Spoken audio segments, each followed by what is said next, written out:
this session. Can you hear me all right? Is that okay? Yes. Yes? Okay. I would like to share my screen with you as I have structured my thoughts in some slides. So tell me if this works, if you can see it. Yes, yes, we do. Okay. Okay. So, creating a culture of creativity. I was very much intrigued also by the title you proposed for this talk.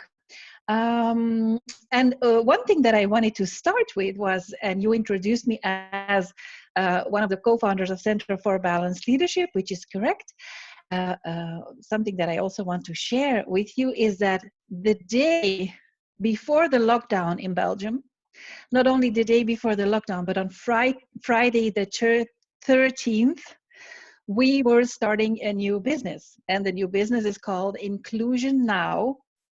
Our mission is to accelerate inclusive behaviors, and the purpose we have is to break down barriers to equal access and opportunities for all.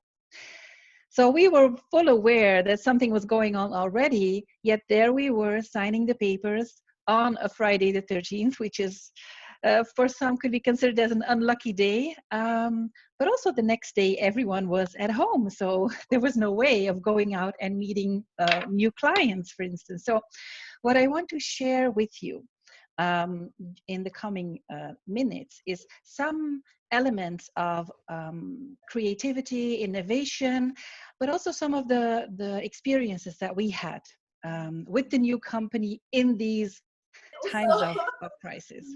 Okay. So the key question to this is, how can you emerge from this crisis stronger? That's the key question. How can you emerge from it stronger? So we all know the challenges. I don't have to explain to you. Most of your clients and their clients are in some form of lockdown.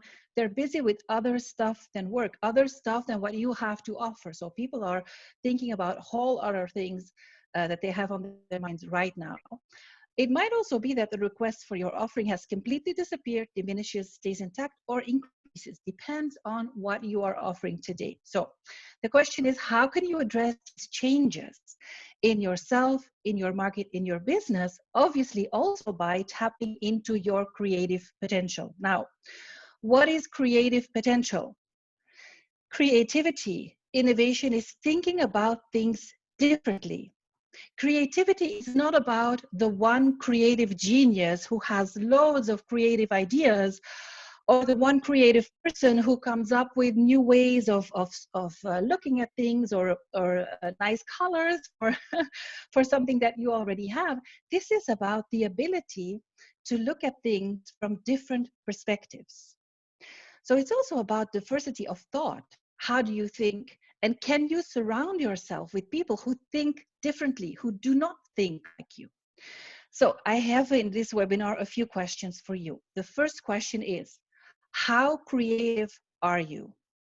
When you think about innovation for your business, what do you really think about? And again, I have some perspectives for you. When you think about innovation, do you think about product innovation, adding something new to a product you already have? Are you thinking about technological innovation, maybe process innovation, service innovation, management, how you do things? Or innovation of your business model is how you secure your revenues. And when you talk about innovation, when you talk about creativity, it is interesting to see where your mind goes, if you are considering all of these, or if you maybe are stuck in one of these. So my second question is, what is stopping you from innovating and from unlocking your creative potential? So some things that can be an enemy of creativity, I've listed here. Fear is one. And obviously today, we are in a climate of fear as well. So be mindful that this might block you as well from doing things. It might also be a fear of making mistakes, of trying out something new, but then not being willing to fail. Second enemy of creativity is criticism. And this is one that I really want to point out, because criticism is usually self-criticism. thinking that your idea is not good enough, or who are you to be able to do this, etc. So be aware that this is an enemy of creativity. Obviously, the traditions are things that block creativity as well. I've always done it this way, so why should I change? Pessimism is also an enemy of creativity, being negative, having negative thoughts about the future. And yeah, especially now as well, be mindful that this is a time in our economy and in your life where there is a lot of pessimism. And finally, so I've called it soloism. Thinking that you need to do everything by yourself will also block your creativity.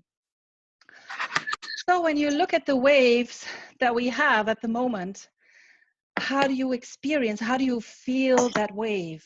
Is it a giant wave that washes you away, or is it a wave that you can ride on, that can push you forward to your future? So the mindset is the key. The mindset is everything.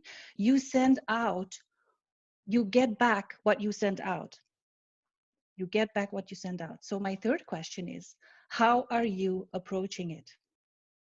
Now, for the past 10 years, I've been working on balancing yin and yang, masculine and feminine energies in leaders, both men and women.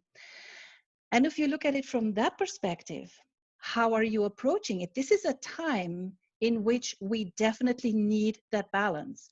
We need to move from the left to the right. And you'll see the words that I put on the slide here might seem opposites, but these are things that you both need. Yes, you need to be into the action, but today especially is a time that invites for reflection, taking a step back. I can tell you in the beginning of the lockdown, with everything that was going on, I saw a lot of people jumping into the action immediately. And it kind of triggered me. It also annoyed me. um, because I do want to encourage people also to take this time to take a step back. And I'll talk about more about that in a few minutes. So we definitely need to move from the yang energy, the masculine energy, to more of the feminine energy. We need both to be able to conquer or to address the challenges that we have today. Also to tap into your creative potential, reflection, empowerment, trust. We, as opposed to I, sharing, being flexible, listening. These are all qualities that we need now more than ever. So you also need them in your business or in your approach if you want to innovate and if you want to be creative. So a bit of sharing on what we have been doing with the new company Inclusion Now. In the past weeks, we took the time to take a step back and to look at look at innovation from the different lenses that I've shown you before. So from a perspective of product, services, processes, management, business model, all of that. Now, what have we learned, and what are things that I would recommend others to do as well, is to start by looking at your purpose again. Your purpose is the driver of what you do. What is the reason you do what you do? What is the change you want to achieve? What is the purpose of your business? And then how is that linked to your personal values? What are you bringing to the world? And also, what are you learning at this moment in time? Do not consider this, and again, it's about mindset. You can consider this as a giant wave, a depression that is coming, something that will destroy your business. You can consider it as, what am I learning? What is this telling me about my own mindset, about my own offering? So connecting to your purpose is always a very strong exercise, because in your purpose, you will find the energy, you will find the excitement that you need to be creative, to be innovative. And be mindful, when I say what are you learning at this moment in time, there is no such thing as failure. There is only learning. Yeah. So look at the purpose again, and then take a step back from what you are offering. And this is something that we did very consciously in the past weeks with the team. What are the customer needs that we are really addressing? What are the needs that are unmet? How are these needs evolving? How are they were they evolving before the corona crisis, and how are they evolving now? What do we expect to happen in the coming months and in the coming years? What are the big trends that we can see?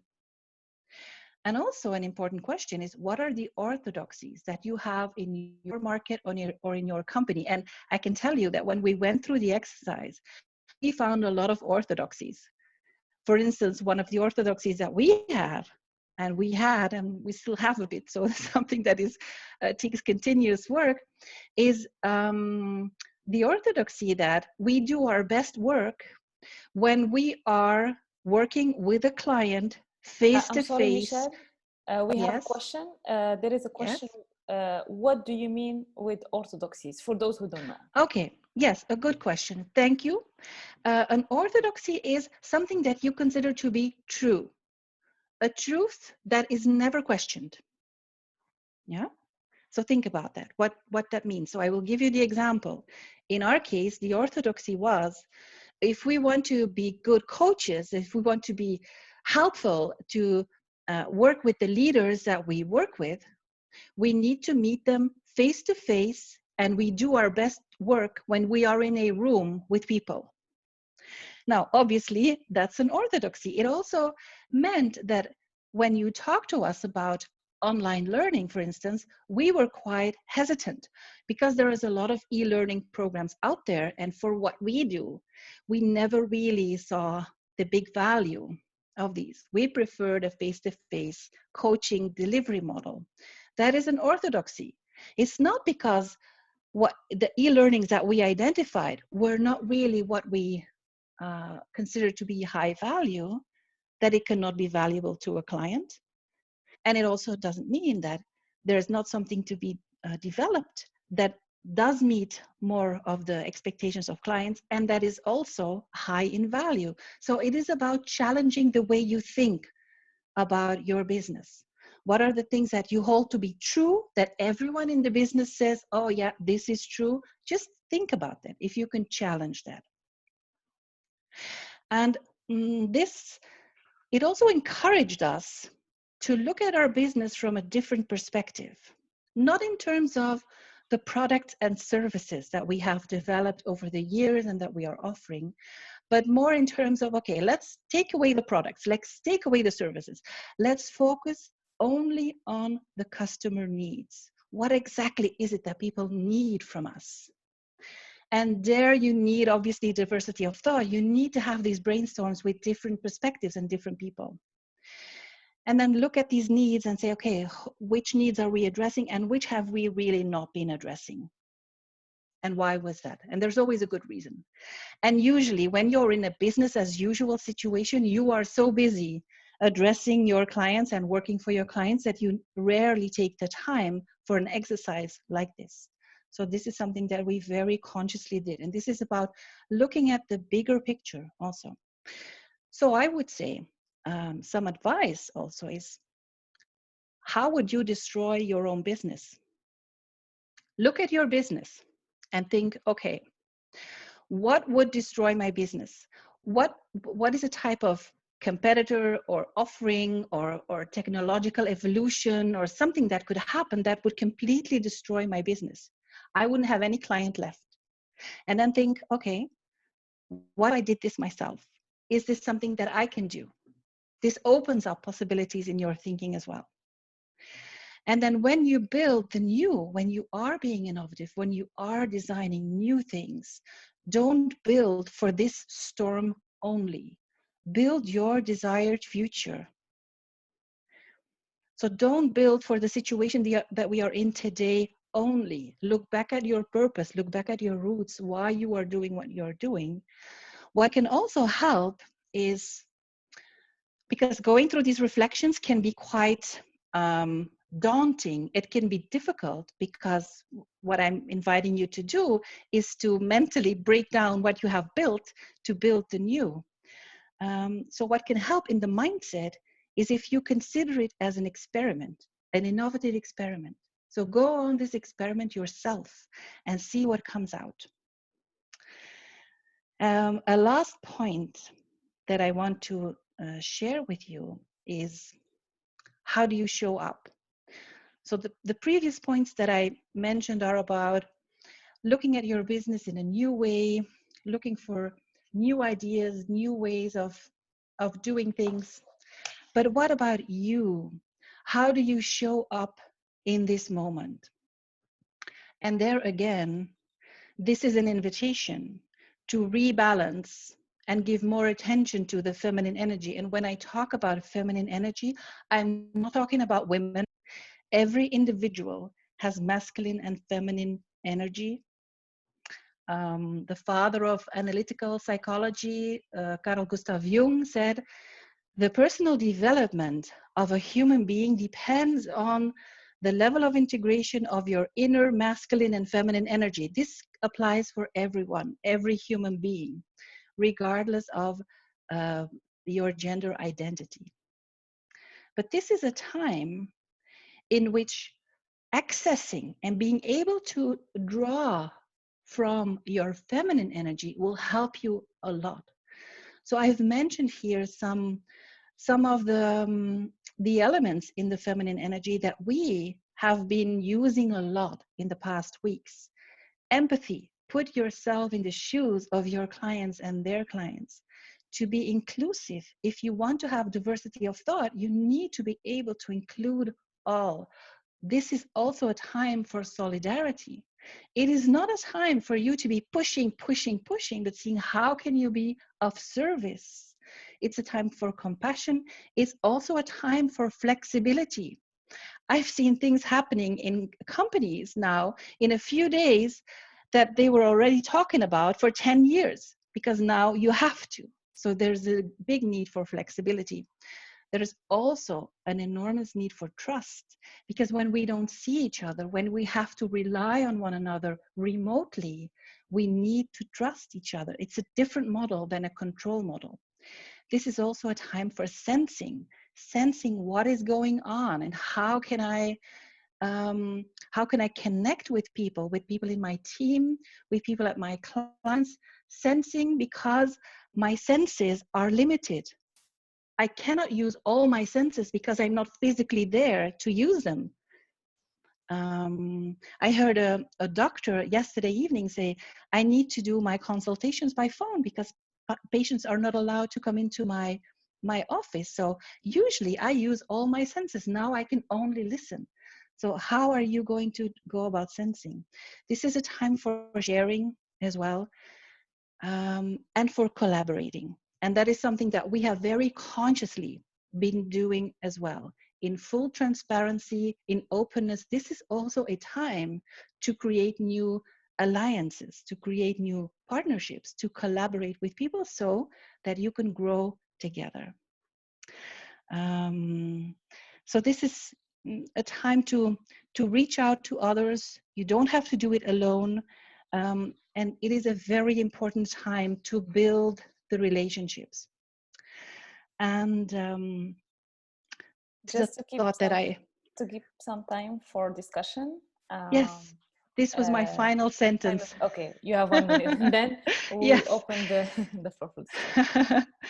My final sentence is, when the roots are deep, there is no reason to fear the wind.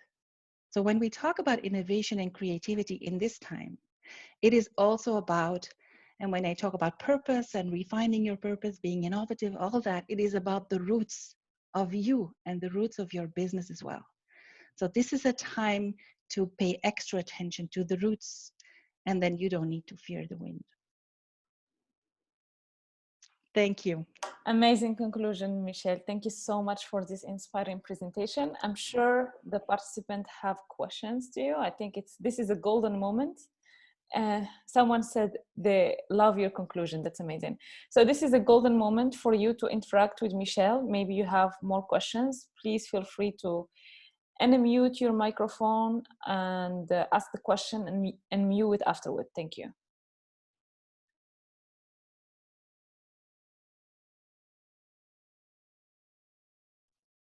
Anyone? Don't be shy.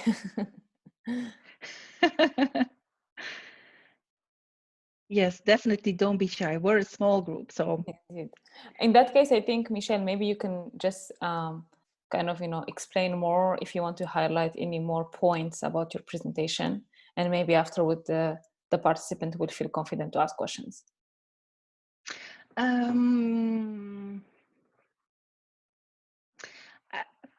I think maybe it's more interesting if I ask you all a question.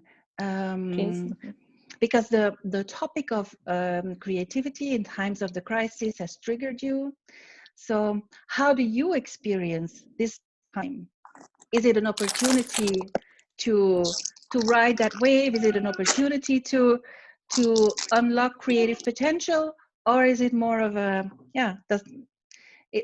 do you see more threats and difficulties, or do you see more opportunities?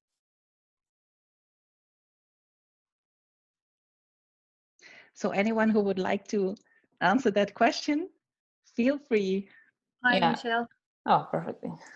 I have a question myself, but I can see in the comments that people are asking questions directly there. So maybe you can answer to them actually, and then I can ask my question if you prefer. Thank you, Tamara. Ask your question. So there are some questions, and then Tamara will ask her questions. So someone wrote, how do you expect the companies to react? And another question is, did you yourself change some aspect of your mission strategy due to the urgency of the issue and the crisis? Mm-hmm. Yes. So how do I expect that companies will react? Well, our business is creating inclusive corporate cultures. I can tell you, when companies are facing loss of revenue, having to let go of people, that we are not their number one priority, right? But I also know that what is now is not what is tomorrow, and is not what is next year. And as I told you in the beginning, the previous company we worked on was Center for Balanced Leadership. We started that company in 2009 in full bank financial economical crisis. We started that company because we knew this is what companies will be needing. And I can tell you, there was not a single client to be found because companies were simply cutting budgets all around. It gave us the opportunity to reflect on what is it that we want to put into the world, what is the value we want to create, what is the future we want to see. So we are doing exactly the same thing now. And the big difference is that now, more than then, because we have adopted this new model, now we are doing it together with clients. Because obviously the clients that we serve within their companies also have an issue of, how can I be on top of the strategic agenda? How can I get more impact for this topic that is so close to my heart? If you want to build an inclusive culture, these are all people that care very deeply about this. And today they need us even more, because today they need even more support to be on and to continue to be on the strategic agenda. If you have to review your HR policies, if you have to, put more focus on the sales, if you have to review processes, all of that, how can you do it in an inclusive way? Because how companies behave today in this moment of crisis will create or destroy business for them tomorrow as well. So the people who work on inclusion in companies today can take on that position. So this is mindset. We can say, oh, there's no budgets, and so people will not want to invest in what we do, but we know that our clients need us even more today. And there is a question from Nicole saying, do you think that they will invest in sustainable issues? I think sustainability issue of, I think yes. And of course, not every company is different. But what we see with our clients is that the people who are working on corporate social responsibility and topics of sustainability, etc., are very much in demand today.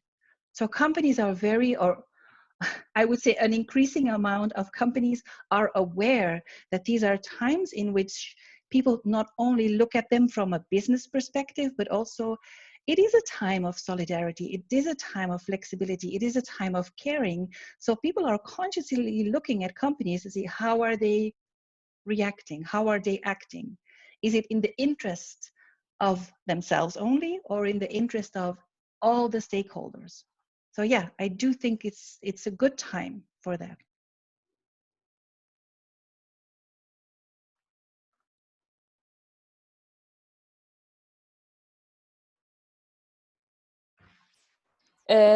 CSR companies could be an example. That was an addition. Tamara, the floor is yours. Sorry, thanks. So thank you, Michèle. It was very interesting. I really liked all your input so far, and idea of thinking about what would destroy your business in order to what to fight these uncertain times. For example, I really liked it, but I find it hard sometimes to find inspiration to then come up with ideas to overcome a crisis like this, right? So in order to be creative, one needs inspiration first. And I was wondering if you have another kind of strategy to draft, like to start drafting a plan to respond to a crisis. If you have some kind of tip that works for you all the time, you are kind of blocked when you are in need of new ideas, but you are not inspired. I don't know if you understand what I mean. Mm-hmm. Yes, I understand very well. And I talked about doing things together. And this is something for me personally, that is something that I have to remind myself of, because I'm the type of person, if I see a task that I'm committed to and that I'm excited about, I will want to go and do it. So this is a time in which I have to say, stop now. Use the team, use the people who are here together with you, and ask questions. And that so if you, and in I would say in normal times, and when it's business as usual, everybody is busy doing their thing, so I would be in my pitfall more of doing things by myself. This is an exquisite time to step away from that model. So if you have people that you work with, engage them and involve everyone to build the new, because it's together that you will come up with these ideas. And also think about when you say I kind of don't have ideas, or I'm blocked in my thinking. Try also to identify what exactly is it that is blocking me. Is it really that I don't have any ideas, or is this maybe just a time now where I'm overwhelmed, where I'm, I have fears for family members, for people in the community, I have worries about this or that. So look at everything that is going on. We are always a whole being, right? We are not only focused on the job, and there also be able to, if you have people that you can lean on the team, because everyone will go through their own cycle, and one will be super committed and engaged and say, oh, I'm ready to, this week I'm all on it. And somebody else will say, oh, today was a difficult day for me. And I think in these times, we also need to be very mindful of that, because it's not just about people working from home, installing their laptop in their kitchen or in their office, home office. It's about a whole bunch of other stuff that is going on also. So pay attention to that. Thank you so much, Michèle. I can see a lot of participants are very interested in your presentation. Maybe we could share it with them, including your email address in case they want to be in communication with you in the future. So we will do that. You're going to receive the presentation of Michèle and her email address, and you can get in touch with her. If we have no more questions, maybe we can give the floor to Michèle to conclude this interesting presentation with some positive thoughts for our participants. In that case, I will give the floor to my colleague, also co-founder of the company, Pascal, who is here also, so that she can conclude. You are still on mute, Pascal. We can't hear you. Excuse me. Hello, everybody. I have some last tip or inspiration for all of you. When I am stuck in my inspiration or creativity, what I most of the time do is challenging my ideas with people who don't know anything about the business we are doing. And it helps me to have things clearly in mind and to see where I'm stuck, because sometimes I explain an idea and they say, I really don't understand where this is going. And then I say, okay, if you're saying that to me, it means that it isn't clear for me either, and I have to rethink that it's going nowhere. But sometimes when I'm very passionate and I get a challenge of someone new, it's very helpful. So that would be a tip for all of you, and dare to ask help also. As Michèle said in the beginning, all the creativity and all the knowledge don't have to come from yourself. Sometimes a little feedback can help you to reframe or rethink or to reshape your creativity. So surround you, reach out to people is really a great advice. Thank you so much, Pascal. You're welcome. And if anyone wants to reach out to us afterwards, we are always happy to reflect on something or to share. This is a time of sharing and caring, so don't hesitate. Thank you so much, Michèle. I'm sure a lot of people will get in touch with you. Again, thank you so much for your time and for this quite interesting presentation. We will also share the video of this presentation in our social media platform on Womenpreneur. So please make sure to check it and share it for those who couldn't join us. I think as Michèle said, this is the moment where we need to spread and support each other. Sure. Thank you so much, everyone, and have a lovely day. Thank you, Michèle. Thank you. Thank you. Bye. Bye. Bye.